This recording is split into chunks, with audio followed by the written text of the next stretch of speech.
ಶ್ರೀ ಹರಿವಾಯುಗುರುಭ್ಯೋ ನಮಃ. ಓಂ ವಂದೇ ವಿಷ್ಣುಂ ನಮಾಮಿ ಶ್ರಿಯಮಥ ಚ ಭುವಂ ಬ್ರಹ್ಮವಾಯೂ ಚ ವಂದೇ ಗಾಯತ್ರೀಂ ಭಾರತೀಂ ತಾಮಪಿ ಗರುಡಮನಂತಂ ಭಜೆ ರುದ್ರದೇವಂ. ದೇವೀಂ ವಂದೇ ಸುಪರ್ಣೀಮಹಿಪತಿದಯಿತಾಂ ವಾರುಣೀಮಪ್ಯುಮಾಂತಾಂ ಇಂದ್ರಾದೀನ್ ಕಾಮಮುಖ್ಯಾನಪಿ ಸಕಲಸುರಾನ್ ತದ್ಗುರೂನ್ಮದ್ಗುರೂಂಶ್ಚ ಅಭ್ರಮಂ ಭಂಗರಹಿತಂ ಅಜಡಂ ವಿಮಲಂ ಸದಾ ಆನಂದತೀರ್ಥಮತುಲಂ ಭಜೆ ತಾಪತ್ರಯಾಪಹಂ. ಜಲಜ್ಯೇಷ್ಠನಿಭಾಕಾರಂ ಜಗದೀಶಪದಾಶ್ರಯಂ ಜಗತೀತಲವಿಖ್ಯಾತಂ ಜಗನ್ನಾಥಗುರುಂ ಭಜೆ. ಪೃಥ್ವೀಮಂಡಲಮಧ್ಯಸ್ಥಾಃ ಪೂರ್ಣಬೋಧಮತಾನುಗಾಃ ವೈಷ್ಣವಾಃ ವಿಷ್ಣುಹೃದಯಾಃ ತಾನ್ ನಮಸ್ಯೇ ಗುರೂನ್ ಮಮ. ಆಪಾದಮೌಳಿಪರ್ಯಂತಂ ಗುರುಣಾಮಾಕೃತಿಂ ಸ್ಮರೇತ್ ತೇನ ವಿಘ್ನಾಃ ಪ್ರಣಶ್ಯಂತಿ ಸಿದ್ಧ್ಯಂತಿ ಚ ಮನೋರಥಾಃ. ಶ್ರೀ ವಿದ್ಯಾಸಾಗರಮಾಧವತೀರ್ಥಗುರುಭ್ಯೋ ನಮಃ. ಹರಿ ಓಂ. ಹರಿಕಥಾಮೃತಸಾರ ಗುರುಗಳ ಕರುಣದಿಂದ ಆಪನಿತು ಪೇಳುವೆ, ಪರಮ ಭಗವದ್ಭಕ್ತರಿದನಾದರದಿ ಕೇಳುವುದು. ಶ್ರೀರಮಣಿಕರ ಕಮಲ ಪೂಜಿತ ಚಾರು ಚರಣ ಸರೋಜ ಬ್ರಹ್ಮ ಸಮೀರವಾಣಿ ಫಣೀಂದ್ರವೀಂದ್ರ ಭವೇಂದ್ರ ಮುಖ ವಿನುತ ನೀರಜ ಭವಾಂಡೋದಯ ಸ್ಥಿತಿ ಕಾರಣನೆ ಕೈವಲ್ಯದಾಯಕ ನಾರಸಿಂಹನೆ ನಮಿಪೆ ಕರುಣಿಪುದೆ ಮಗೆ ಮಂಗಳವಾ. నిన్నటి రోజున మన హరికథామృత సారము పాఠమునందు కరుణాసంధియందు 6వ పద్యము చెప్పుకున్నాం. మనదొళగే తానిప్ప అనేటటువంటి పద్యమును చెప్పుకున్నాం. ఈరోజు 7వ పద్యం. ಪರಮ ಸತ್ಪುರುಷಾರ್ಥರೂಪನು ಹರಿಯು ಲೋಕಕೆಯೆಂದು ಪರಮಾದರದಿ ಸದುಪಾಸನೆಯ ಗೈವರಿಗಿತ್ತಪನು. ತನ್ನ ಮರೆದು ಧರ್ಮಾರ್ಥಗಳ ಕಾಮಿಸುವರಿಗೆ ನಗುತತಿ ಶೀಘ್ರದಿಂದಲಿ ಸುರಪತನಯ ಸುಯೋಧನರಿಗಿಪ್ಪಂತೆ ಕೊಡುತಿಪ್ಪ. ಪದಚ್ಛೇದము. పరమ సత్పురుషార్థ రూపను హరియు లోకకే ಎಂದು ಪರಮಾದರದಿ ಸದುಪಾಸನೆಯ ಗೈವರಿಗೆ ಇತ್ತಪನು ತನ್ನನು ಇಚ್ಚುನು. ಇತ್ತಪನು ತನ್ನ ಮರೆದು ಧರ್ಮಾರ್ಥಗಳ ಕಾಮಿಸುವರಿಗೆ ನಗುತ ಅತಿ ಶೀಘ್ರದಿಂದಲೇ ಸುರಪತನಯ ಸುಯೋಧನರಿಗೆ ಇತ್ತಂತೆ ಕೊಡುತಿಪ್ಪ. ಇಕ ಪ್ರತಿಪದಾರ್ಥಂ. పరమ సత్పురుషార్థ రూపను అత్యంత మంగళకరమైనటువంటి మోక్షాది పురుషార్థములను ఇచ్చేటటువంటి వాడు. లోకకే అంటే ఈ లోకమునకు అనగా లోకమందున్న జనులకు అని ఎందు అని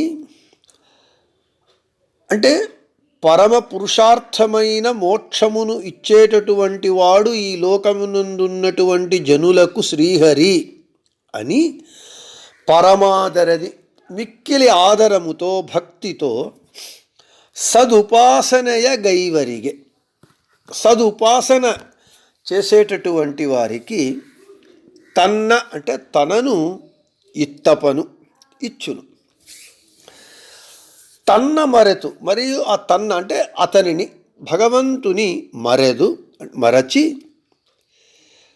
అంటే పురుషార్థములను ఇచ్చేటటువంటి వాడు అనే విషయాన్ని మరచి ಧರ್ಮಾರ್ಥಗಳ ಕಾಮಿಸುವವರಿಗೆ ధర్మార్థ కామములను మాత్రమే అపేక్షించేటటువంటి వారికి, కోరేటటువంటి వారికి నగుత నవ్వుచు శీఘ్రదిందలి వెంటనే సురపతనయ, సుర అంటే దేవతలు, ప అంటే వారికి అధిపతి ఇంద్రుడు, ఇంద్రుని కుమారుడు అయినటువంటి అర్జునునికి, సుయోధనునికి, దుర్యోధనులకు ఇత్తంతే ఇచ్చిన విధంగా కొడుతిప్ప ఇచ్చుచుండును.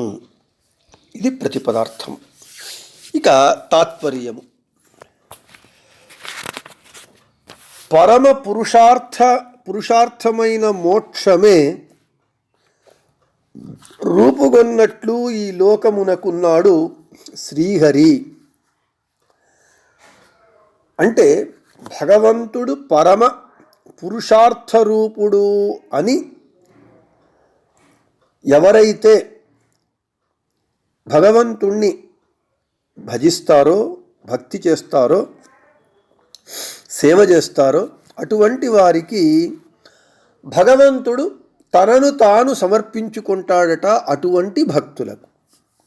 అట్లా కాకుండా కేవలము ధర్మార్థ కామములందు మాత్రమే మోక్షము లేకుండా ధర్మార్థ కామములందే ఆశ కలిగి సేవించేటటువంటి వారికి నవ్వుతూ భగవంతుడు అర్జునునికి దుర్యోధనునికి ఇచ్చినట్లుగా ఫలములను ఇస్తాడట, కేవలము ధర్మార్థ కామములను అపేక్షించి సేవ చేసేటటువంటి భక్తులకు అని చెబుతున్నారు. ఇది తాత్పర్యం. ఇక్కడ జగన్నాథదాసుల వారు భగవంతునికి విశేషణను ఇచ్చారు, పరమ సత్పురుషార్థ రూప అని. పరమ సత్పురుషార్థ రూప అనంటే మనకు 4 విధములైనటువంటి మోక్షములున్నాయి, 4 విధములైన పురుషార్థములున్నాయి, చతుర్విధ పురుషార్థములు: ధర్మ, అర్థ, కామ, మోక్షము. ఈ చతుర్విధ పురుషార్థములందు మోక్షము అనేటటువంటిది మనకందరికీ కావలసినటువంటిది. ఆ మోక్షము అనంటే శాశ్వతమైనటువంటి శుద్ధమైనటువంటి సుఖము. అదే మనకు అర్థమయ్యేటటువంటి భాషలో చెప్పుకోవాలి అని అంటే అన్అడల్టరేటెడ్ అండ్ ఎటర్నల్ బ్లిస్. ఆ మోక్షము, కైవల్యము, ముక్తి ఇవన్నీ పర్యాయ పదాలు. ఆ ముక్తి, మోక్షము అని అంటే ఏమిటి? వ్యాసరాజ గురు సార్వభౌముల వారు చెప్తారు, నైజ సుఖానుభూతి అంటే స్వస్వరూపానందానుభవమే మోక్షము.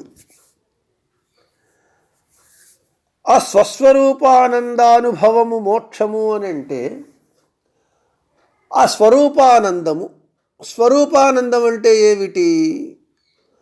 మనము వెనుక కూడా చెప్పుకున్నట్టు నాకు గుర్తున్నది. జీవుడు అని పిలువబడేటటువంటి మనము, నేను జీవుడు.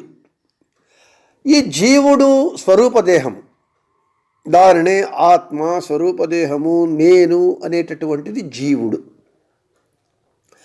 దానిపైన లింగదేహము, దానిపైన అనిరుద్ధ దేహము, దానిపైన మన కంటికి కనబడేటటువంటి స్థూల దేహము. మోక్షము అనంటే మన స్వరూపానందానుభవమే మోక్షము. ఆ స్వరూపానందానుభవము కలగాలి అనంటే స్థూల దేహము పోవాలి, అనిరుద్ధ దేహం పోవాలి, లింగదేహము నాశమైపోతే అప్పుడు మన స్వస్వరూపానందానుభవ రూపమైనటువంటి మోక్షానందము మనకు కలుగుతుంది. ఈ చతుర్విధ పురుషార్థములలో ధర్మ, అర్థ, కామములన్నీ కూడా ఆ మోక్షము కొరకే ఉండాలి. కానీ ఆ మోక్షము సాధించటానికే ఈ ధర్మార్థ కామములను మనము అపేక్షించాలి. ఈ ధర్మార్థ కామములను మోక్షము కొరకే ఉపయోగించుకోవాలి. అంతే తప్ప మోక్షము అనేటటువంటి ఉత్కృష్టమైనటువంటి మన జీవుని యొక్క ధ్యేయము గమ్యమైనటువంటి దానిని వదిలివేసి కేవలము ధర్మార్థ కామములను మాత్రమే అపేక్షిస్తే అది సరి అయినటువంటి భక్తి కాదు. అది మోక్షానికి ఆ భక్తి కారణము కాదు, సంసారానికే కారణమవుతుంది. ఆ శ్రీహరి ఎటువంటి వాడు? పరమ సత్పురుషార్థ రూపను హరియు. పరమ పురుషార్థమైనటువంటి మోక్షాన్ని ఇచ్చేటటువంటి వాడు శ్రీహరి. ఈ లోకమునకు, లోకము అంటే జనులు అని అర్థం, ఈ లోకమునందు ఉన్నటువంటి జనులకు పరమ పురుషార్థమైనటువంటి మోక్షాన్ని ఇచ్చేటటువంటి వాడు అని ఉపాసన చెయ్యాలి. అత్యంత భక్తితో, పరమాదరది సదుపాసనయ. ఇటువంటి సదుపాసనను పరమ ఆదరముతో, పరమ భక్తితో చేస్తే తనను తాను ఇచ్చుకుంటాడట. అది అయితే ఇక్కడ పరమ పురుషార్థ రూపను అంటే మోక్షప్రదాత. శాస్త్రము చెబుతూ ఉన్నది, విష్ణుర్హిదాత మోక్షస్య వాయుశ్చ తదనుజ్ఞయ. మోక్షాన్ని ఇచ్చేటటువంటి వాడు భగవంతుడొక్కడే. భగవంతుని ఆజ్ఞ మేరకు జీవోత్తములైనటువంటి వాయుదేవుల వారు ఇస్తారు అని చెబుతూ ఉన్నారు. అంటే మోక్షప్రదాత ఎవడయ్యా అని అంటే కేవలము భగవంతుడొక్కడే. దానినే చెబుతూ ఉన్నారు, పరమ సత్పురుషార్థ రూపను హరియు లోకకే ఎందు. అంటే విష్ణుర్హిదాత మోక్షస్య, మోక్షప్రదాత భగవంతుడొక్కడే భక్తులకు జనులకు అని అత్యంత భక్తితో సదుపాసన చేసేటటువంటి వారికి తనను ఇచ్చుకుంటాడట. వీళ్ళు ఏకాంత భక్తులు అని చెబుతూ ఉన్నారు. గీతా తాత్పర్య నిర్ణయంలో ఈ ఏకాంత భక్తుల యొక్క లక్షణము ఏమిటి అని చెబుతూ ఉన్నారు. సర్వే వేదాస్తు దేవార్థా దేవా నారాయణార్థకాః నారాయణస్తు మోక్షార్థే మోక్షో నాన్యర్థ. చెయ్యాలి. భగవంతుని యందు భక్తిని ఆ విధంగానే చెయ్యాలి. ఆ విధంగా భక్తిని చేస్తే మన భక్తికి సార్థకత ఉంటుంది, లేకపోతే సార్థకత అనేది ఉండదు. కాబట్టి ఎవరైతే ఆ విధంగా తనను అర్చిస్తారో, పూజిస్తారో, ధ్యానిస్తారో వారికి తన్న ఇత్తపను అంటే తనను తానే ఇచ్చుకుంటాడు. మనము నిన్న చెప్పుకున్నట్లుగా మనవనిత్తరే తన్న నీవను, దానికి ఉదాహరణ హనుమంతుల వారు. నిష్కామమైనటువంటి భక్తి చేయటంలో ప్రహ్లాదుల వారు. ఇటువంటి మహానుభావులందరూ కూడా భగవంతుని కొరకు వారు అన్ని పనులను చేస్తారే కానీ ఇక వేరే ఏ అపేక్ష లేకుండా, నేను ఇప్పుడే చెప్పినట్లుగా మోక్షాన్ని కూడా భగవంతుని కొరకు అపేక్షిస్తారే కానీ మోక్షాన్ని తమ సుఖము ఆనందము కొరకు అపేక్షించరు. భగవంతుణ్ణి ఏక మనస్సుతో ధ్యానించటమే, పూజించటమే, అర్చించటమే ఆ భక్తులకు ఆనందము. కాబట్టి అటువంటి భక్తులకు తనను తాను ఇచ్చుకుంటాడు అని ఇక్కడ జగన్నాథదాసుల వారు చెబుతూ ఉన్నారు. ఇక ఇది ఉత్కృష్టమైనటువంటి భక్తుల చరిత్ర. అంతేకాకుండా పరమ సత్పురుషార్థ రూపను. ఇక్కడ సత్ పురుషార్థ రూపను. సత్ అని అంటే సదితి ప్రాణ అని ఉపనిషత్తు చెబుతూ ఉన్నది. సత్ అని అంటే ముఖ్య ప్రాణుడు అని అర్థం. మళ్ళీ సదుపాసనే సత్ సదితి ప్రాణ అని ఉపనిషత్తు చెప్పినట్లుగా ముఖ్య ప్రాణులు అని అర్థం. సదుపాసన అంటే ముఖ్య ప్రాణుల అవతార రూపమైనటువంటి మధ్వాచార్యుల వారు చెప్పినటువంటి ఉపాసనా పద్ధతి సదుపాసన అని అంటే.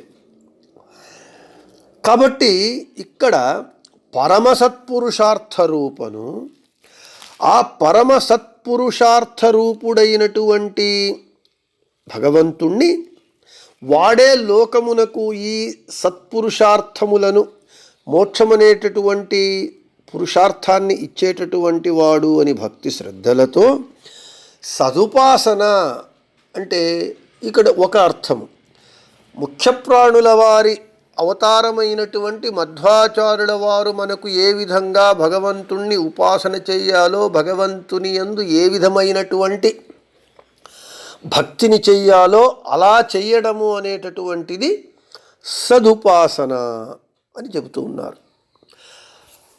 మధ్వాచార్యుల వారు ఏమి చెబుతూ ఉన్నారు అని అంటే హరియే సర్వోత్తముడు, వాయుదేవుల వారు జీవోత్తములు.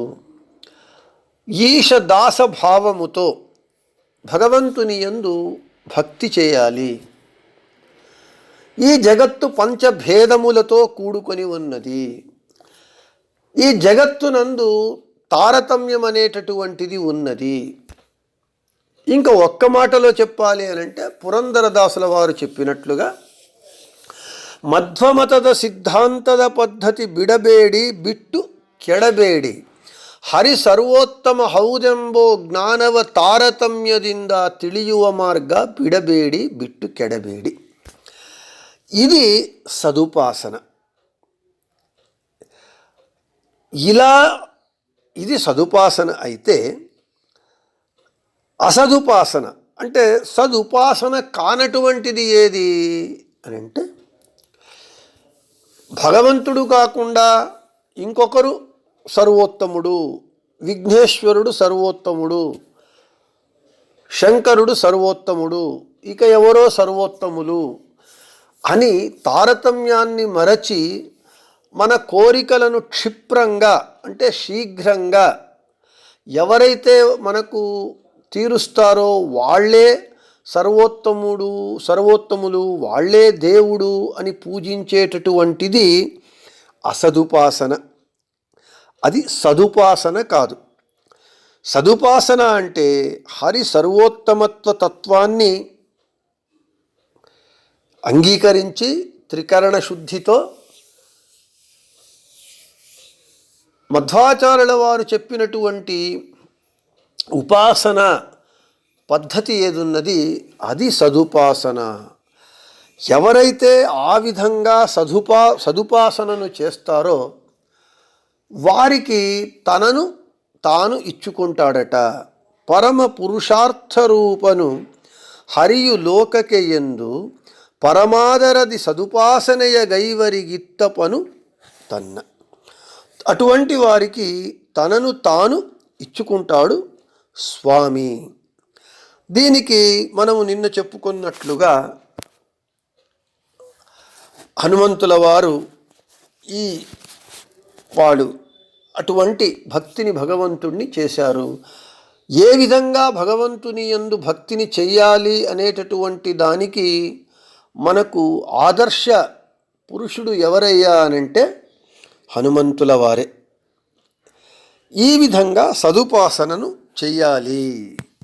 చేస్తే భగవంతుడు తనను తాను ఇచ్చుకుంటాడు అని చెబుతూ పరమ సత్పురుషార్థ రూపను హరియు లోకకెయందు పరమాదరది సదుపాసనయగైవరిగిత్తపను తన్న అనేటటువంటి ఈ మొదటి 3 వాక్యముల యొక్క వివరణను ఈరోజు చెప్పి ఇక రేపు ತನ್ನ ಮರೆದು ಧರ್ಮಾರ್ಥಗಳ ಕಾಮಿಸುವರಿಗೆ ನಗುತತಿ ಶೀಘ್ರದಿಂದಲಿ సురపతనయ సుయోధనరిగితంతే కొడుతిప్ప అనేటటువంటి ఇక మిగిలిన 3 పంక్తుల యొక్క విశేషమైనటువంటి అర్థాన్ని మనం రేపటి మన పాఠమునందు చెప్పుకుందామని చెబుతూ శ్రీకృష్ణార్పణమస్తు మధ్యేశార్పణమస్తు అందరికీ శుభమస్తు.